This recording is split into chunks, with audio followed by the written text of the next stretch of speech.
wala daw po bisa yung pong papel na sila ay mag-asawa. Ano po ang say nyo doon? Ang masasabi ko po, unang-una, no? Pag ang tao ay nagkakasala, hindi tama ang kanyang pag-iisip. Okay? Amen. Isang malaking pagkakamali natin ay yung pinaniniwalaan natin, yung sinasabi ng taong nabubuhay sa may kasalanan. Taong may kasalanan. Pag tayo ay nagkakasala, hindi niya tinutuwid ang ating isip. Kaya nga, ang tawag natin dito ay baluktot. No? So, isa pang tawag natin sa pagkakasala ay biglang liko. Sabi nila, no? Ikaw ay nasa tamang daan na, bigla kang liliko.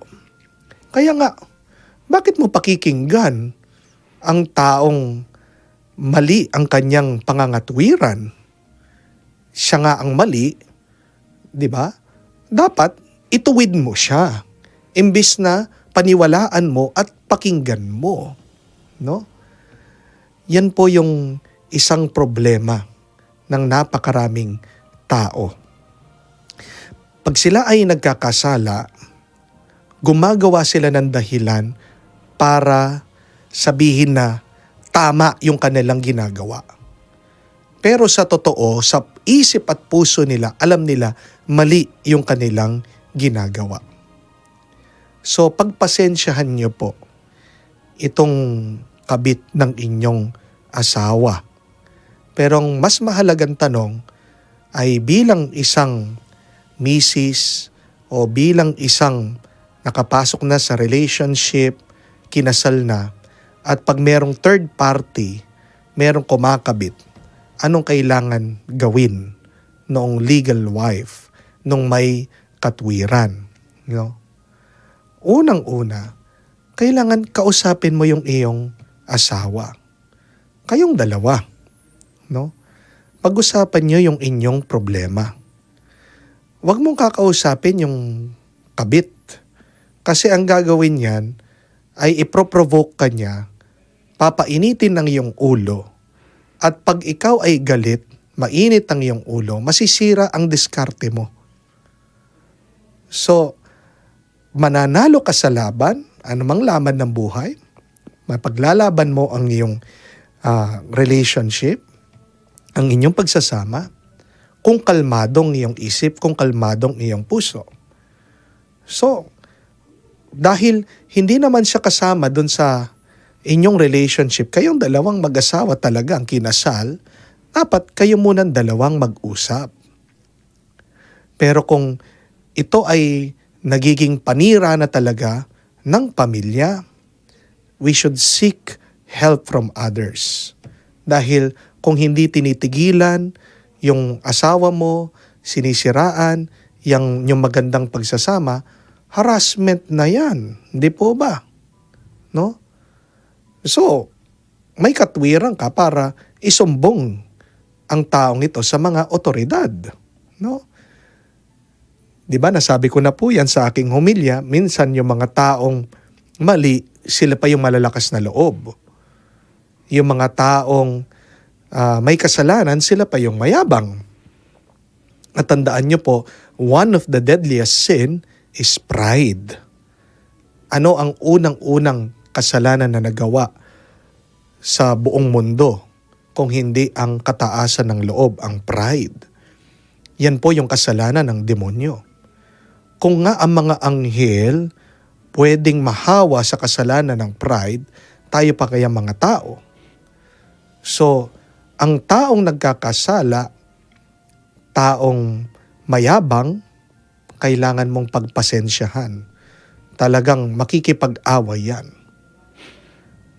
Kaya nga, ano ang kailangan nating gawin? Pabayaan mo siyang magwala. Pabayaan mo siyang mag-ingay. At ikaw manatili kang mapagkumbaba.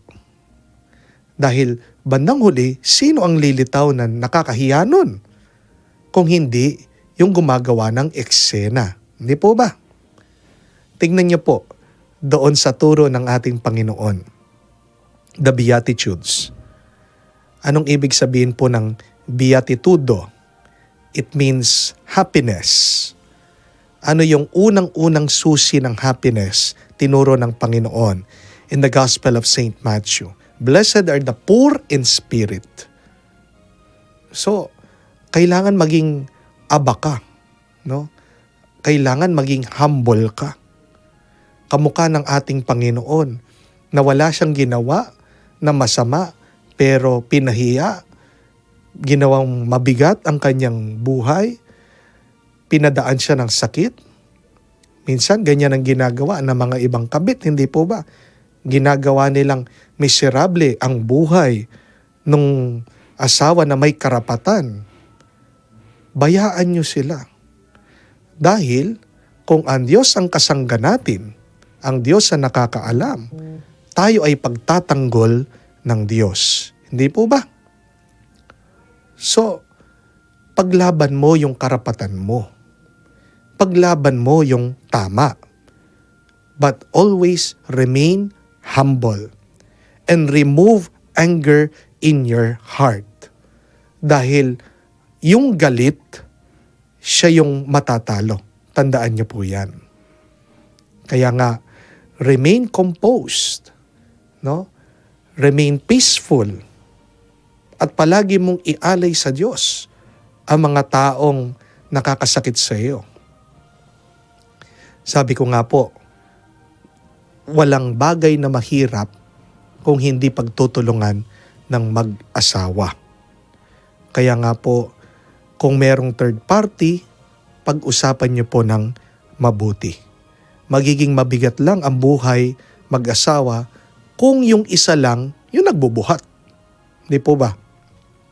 So, kailangan dalawa. At bago kayo mag-usap, kamukha po na palagi ko sinasabi, kailangan kayong magdasal at magpatulong sa Diyos. Pinagdarasal po natin yung ating kapatid at lahat din ng ating mga kapatid diyan, mag-asawa na dumadaan din ng kaparehas na problema ng kabit, problema ng third party, no? Sana po sa madaling panahon maayos nyo yung inyong problema. Thank you very much po. Kakaluguran, kumusta po kayo? May mga gumugulo ba sa inyong puso at isipan? Nalilito, naliligaw, at malapit ng sumuko sa buhay? Tumawag ka lamang o kaya mag-message ng Hello, Father. Ako po ang iyong host, si Reverend Father Joel Jomarsos P. Gatus, ang sasagot sa inyong mga katanungan sa buhay sa tulong ng gabay ng Banal na Espiritu sa pamamagitan ng programang Hello, Father. Ito po ay tuwing Lunes, alas 12 ng tanghali hanggang 1:00 ng hapon. Dito lamang sa DWBL 91.9 Bright FM. Feel at home tayo dito. Enjoy life at Bright FM 91.9. Friends tayo.